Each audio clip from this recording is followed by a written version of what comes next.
President Trump says the partial government shutdown could last months or more than a year, although he hopes negotiations will be fruitful in coming days.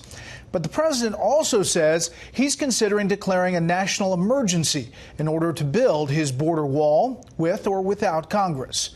The statements come on the day the stock market surged on higher than expected jobs numbers for December, and the Federal Reserve chair saying he will be patient with interest rate hikes. We have Fox team coverage tonight.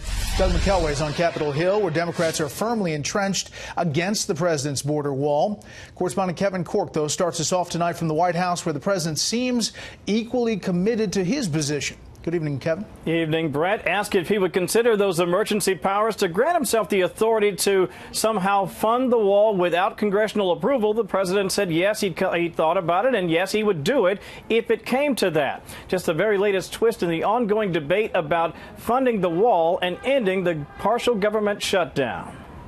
We can use them, absolutely. We can call a national emergency because of the security of our country, absolutely. No, we can do it. I haven't done it. I may do it.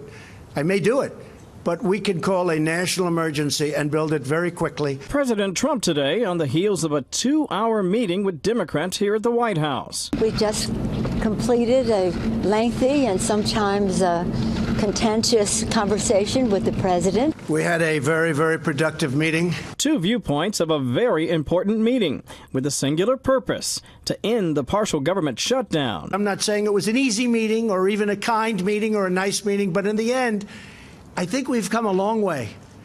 And we're going to be working very hard over the weekend. It was the second such gathering this week of leaders from both parties in the Situation Room here at the White House.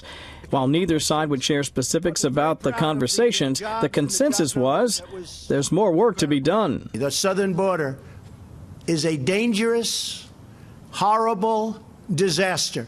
We've done a great job, but you can't really do the kind of job we have to do unless you have a major, powerful barrier, and that's what we're going to have. Our aim will be to find a solution, not just simply to end the government shutdown, to provide funding to end the crisis at our southern border, to achieve real border security, and to build a wall on our southern border.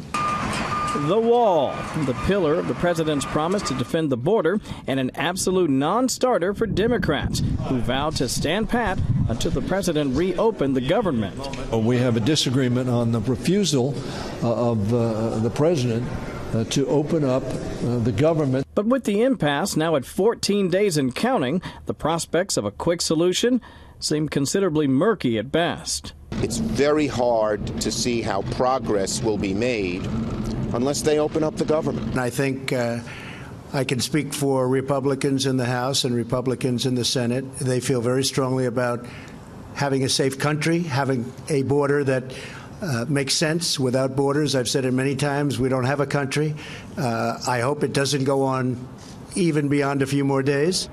And the meetings, Brett, continued tomorrow, both at 11 and 1 o'clock, including the Vice President, Mike Pence, as they try to end the impasse. Another very quick note, senior administration officials, Brett, are set to receive $10,000 annual raises beginning tomorrow.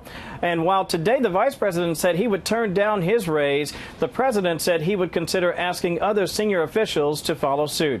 Brett? Kevin, you know, the president threatened to declare a national emergency to build the wall. So can he actually do that?